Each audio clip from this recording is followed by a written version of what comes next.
Israel ने जुल्म की तमाम हदें पार कर दी। निहत्ते फलस्तीनियों पर शदीद बमबारी। 24 घंटों में शहीद फलस्तीनियों की तादाद 700 हो गई। गजा में 3 रोज के दौरान 400 से ज्यादा मकामात पर हमले। जबालिया कैंप और अल नसर अस्पताल के एतराफ भी बमबारी। रिहायशी इमारतें मलबे का ढेर। गजा शहर को पानी पहुंचाने वाली मेन सप्लाई लाइन भी मुतासर।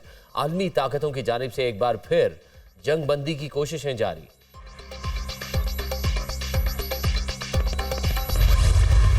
अल-कसाम ब्रिगेड के इस्राएली फौज पर भरपूर जवाबी वार। शुमाली गजा में बैतुल हनून में इस्राएली गाड़ियों को तबाह कर दिया। कई इस्राएली फौजियों को हलाक करने का दावा।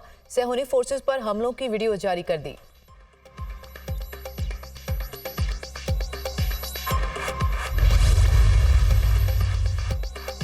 हमास के कब्जे में कैदी यरगमालियों की तलाश। बरतानिया भी मैदान में आ गया। गजा की जासूसी के लिए तैयारे भेजने का ऐलान। हमास ने हमारे शहरी यरगमाली बना रखे हैं। जासूस तैयारे गजा में परवाज करके उनका खोज निकालेंगे। बरतानवी वजीर दिफा ग्रांड शिप्स।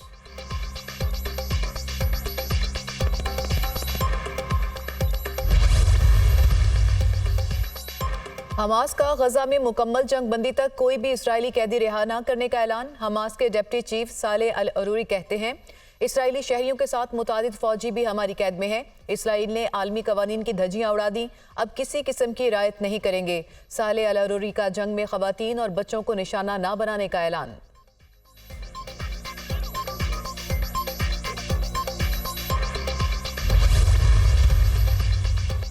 अमेरिका में बसने वाले मुसलमानों का आइंदा इंतखाबात में बाइडन की हिमायत न करने का ऐलान। गजा में इसराइली मुजालिम पर मुस्लिम कम्युनिटी का गम गुस्से का इजहार।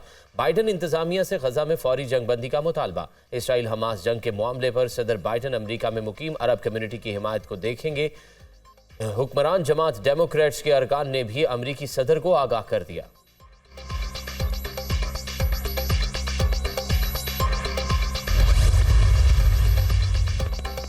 इसराइल हमास के दरमियान मजीद 5 दिन की जंगबंदी का मुआहदा करीब था। नेतन्याहू ने अचानक ऐलान कर दिया कि कोई मुआहदा नहीं होगा। फिर व्हाइट हाउस ने यही काम किया। मुआहदे के तहत दोनों तरफ से 50 खवातीन और बच्चों के तबादले की उम्मीद थी। दोहा में कतरी वज़ीर आज़म की न्यूज़ कॉन्फ्रेंस।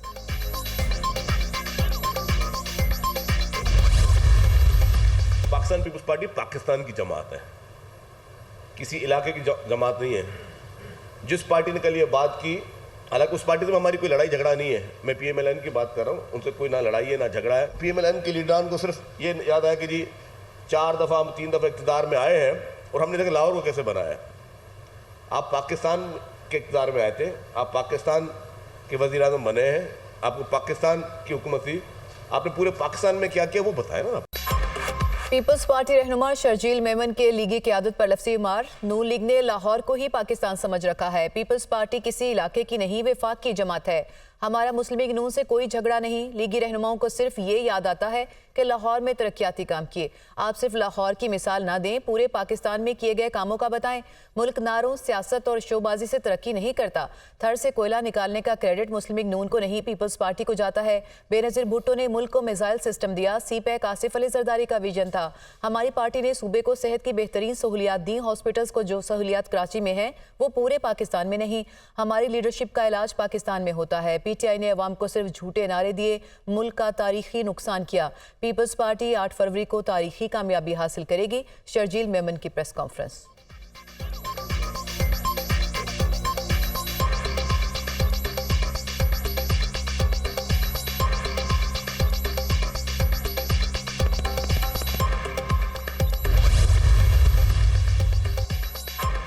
अवाम को महंगाई से निजात दिलाने के लिए ये इलेक्शन बहुत अहम है। अवाम की मदद से इलेक्शन जीतकर महंगाई को हराएंगे। हम इलेक्शन नहीं, अवाम और पाकिस्तान के मुआशी मफादात की जंग लड़ने जा रहे हैं। सियासी इंतकाम हार गया, अब मुआशी बदहाली को शिकस्त देनी है। गालियों और किरदार कुशी के हथकंडों में कौम का कीमती वक्त और वसाइल बर्बाद किए गए। हमारे खिलाफ शुरू किए गए सियासी इंतकाम का निशाना ये मुल्क बन गया। 4 साला तबाही का स्याह दौर ना आता तो मुआशी बदहाली से बच जाते। सियासी इस्तेहकाम से ही मईशत और अवाम के मसाइल हल होंगे। सदर नून लीग शहबाज शरीफ की पार्टी रहनुमाओं और साबिक अरकान कौमी और सूबाई असम्बली की मुलाकातों में गुफ्तगू। बशीर मेमन को सिंध कल्चर डे की मुबारकबाद दी। MQM से होने वाली बातचीत पर भी मुशावरत।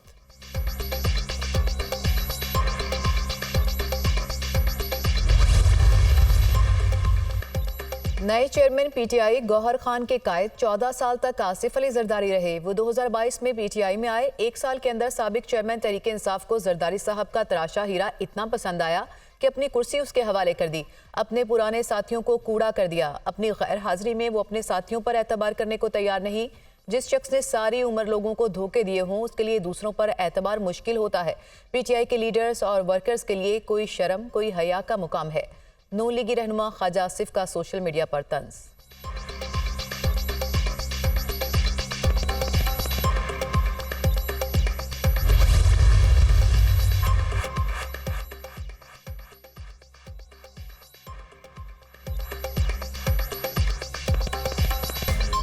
मुस्लिम लीग नून की आइंदा इलेक्शन की तैयारियां। ख्वाजा साद रफी की सरबराही में लाहौर से पार्टी टिकट के लिए उम्मीदवारों के इंटरव्यू सिलसिला कल भी जारी रहेगा। लाहौर डिवीजन के इंटरव्यू मुकम्मल कर लिए जाएंगे। जिन साथियों ने लंबी जदोजहद की उनकी खिदमात को फरामोश नहीं किया जा सकता। हतमी फैसला पार्लिमानी बोर्ड की जानिब से किया जाएगा। दानियाल अजीज हमारे दोस्त हैं लेकिन उनको इलाकाई इशू टीवी पर नहीं लाना चाहिए। ख्वाजा साद रफी की गुफ्तगू। Army chief general Asim Munir का बतौर सिपा सालार 1 साल। अवाम खुश। मुल्क के 95% अवाम army chief general Asim Munir की कारकर्दगी से मुतमईन। कहते हैं आर्मी चीफ ने मईशत को बहुत बेहतर कर दिया। डॉलर और स्मगलर माफिया का खात्मा, किसानों को रिलीफ दिलाया। आर्मी चीफ ने दहशतगर्दी के खात्मे के लिए बहुत सख्त इक़दाम किए।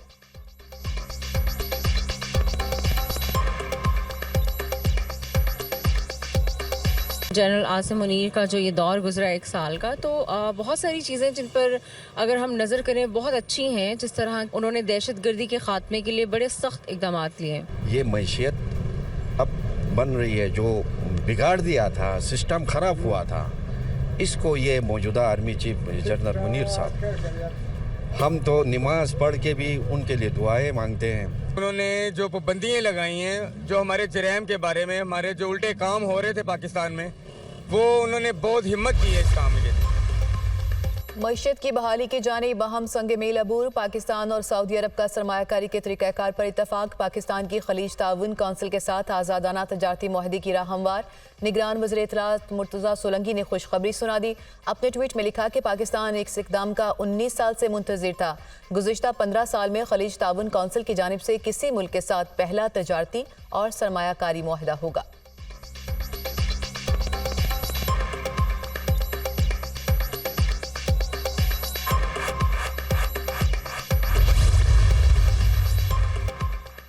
खैबर पख्तूनख्वा का अगला वजीर आला मैं बनूंगा, सब पार्टियां मेरे पीछे होंगी। नौशहरा में अकेला इलेक्शन में खड़ा होऊंगा, देखता हूं कौन मेरा मुकाबला करेगा। पीटीआई पार्लियामेंटेरियंस के चेयरमैन परवेज खटक का जलसे से खिताब।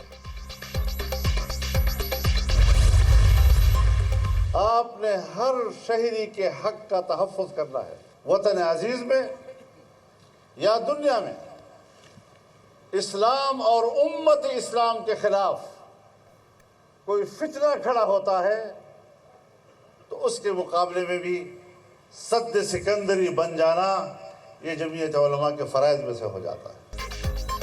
हमने सियासत की दीनी और मजहबी रवैयों को बरकरार रखा। हमने इन रवैयों को अपनाया जिसमें फ़िरका वारियत की गुंजाइश नहीं। हमें इख्तलाफात में नरमी को फ़रोग़ देना है, शिद्दत को नहीं। जमीयत उलमा इस्लाम एक सियासी कुव्वत है। इस्लाम के खिलाफ कोई फितना खड़ा होता है तो मुकाबला करना हमारे फ़राइज़ में शामिल है। JUI सरबराह मौलाना फजलुर रहमान की न्यूज़ कॉन्फ्रेंस।